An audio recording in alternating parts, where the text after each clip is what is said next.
Hi guys, this is Mrs. Cager. The point of this video is to go over some of the literary techniques in our novel Night.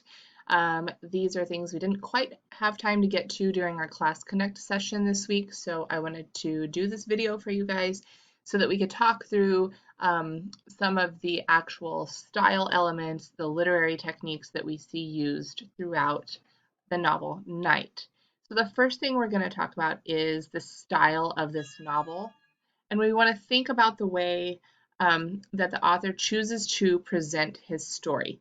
And it's important that we understand that with authors, when they're telling a story, and specifically when they're telling a narrative story, that the way they present the story is intentional. So authors are very intentional in the words they choose to use. Their word choice, or diction is what we call that, is very intentional. They use specific words to evoke certain feelings or moods or to create a certain kind of tone in their writing. Think about the images that Elie Wiesel presents throughout the novel. He uses things like imagery and figurative language to paint these pictures for us, again, which contribute to the mood and the tone of the novel. Think about the details that the author chooses to include, but also think about the details that he leaves out, and why would he do that? All of these things contribute to the author's style of writing. So one example we're going to look at is a brief excerpt where the author in this novel chooses to describe something in great detail. So throughout the story, we see him describe some areas very briefly where we don't get a lot of detail and we don't get a lot of information, but then we see these other points where he stretches the description out into a much more detailed analysis, kind of. In this little section, he's talking about the men's march toward the pit. And he gives us this countdown where he says we had 15 steps to go, then 10 more steps, 8, 7. The readers feel like they are marching along with this as well. And this particular style builds suspense at this point in the novel.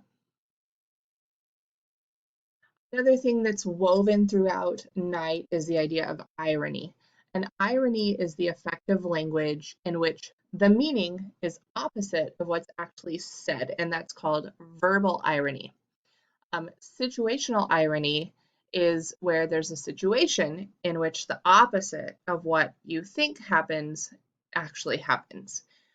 This story is full of contradictory images, which is also a form of irony. This gives the writing this sense of bitterness and poignancy. The irony also underscores just the incomprehensibility of the camps. It mystifies, it completely jumbles up our sense of logic, that this could actually be a reality. And this is where we see that irony kind of seeping through. This starts at the very beginning of the novel. At the very first chapter, where Moishe the beetle comes to Saget and he tries to warn the Jewish community there about the concentration camps, and he tries to tell them what's in store, and the Jewish community there totally blows him off as being kind of crazy. They say there's no way the things that he's talking about could actually be happening. That's just crazy. That can't be real. And then the irony, of course, ends up being that not only was he right in what he was trying to warn them about, but they actually end up in situations that are even worse than what he tried to warn them about. So that's just an example of the situational irony that occurs, and it really starts at the very beginning, early on in the novel.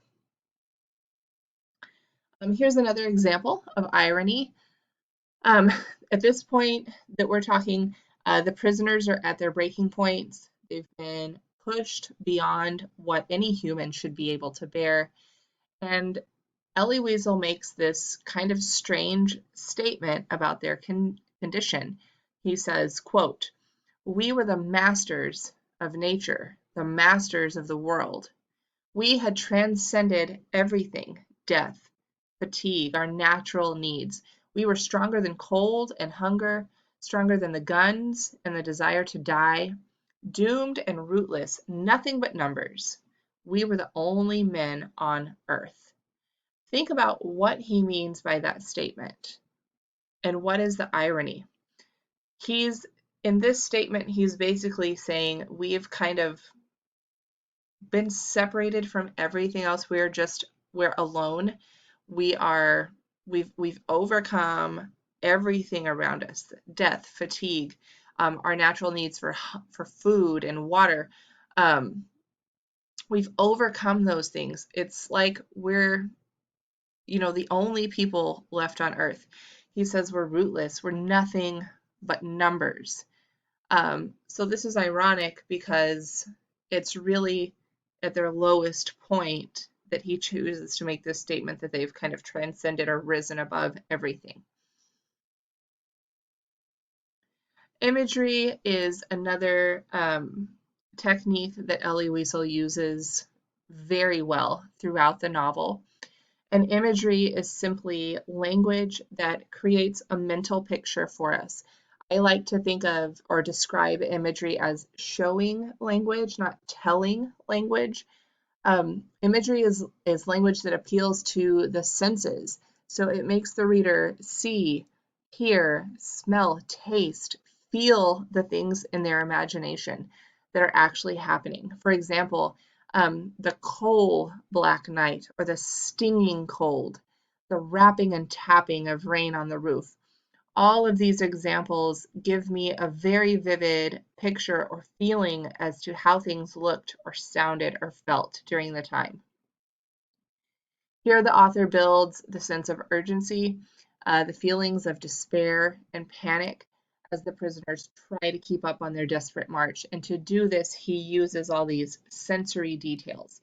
And this really helps the reader immerse themselves into what's going on and feel that sense of urgency and panic and despair.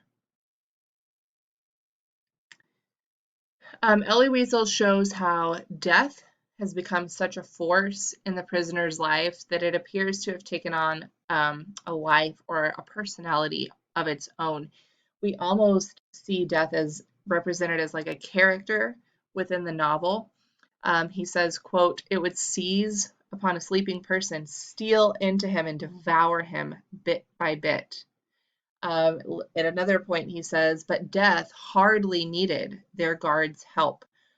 He's using personification here to give death these person-like human qualities.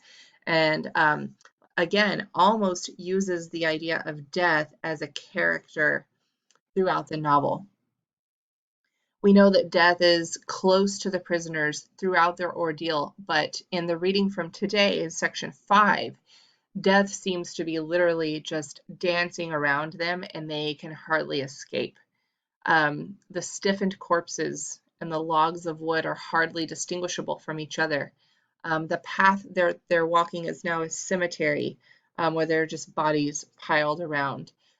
Death has become a silent yet gentle living thing. It's among them, it's moving, it's silent, but it's powerful.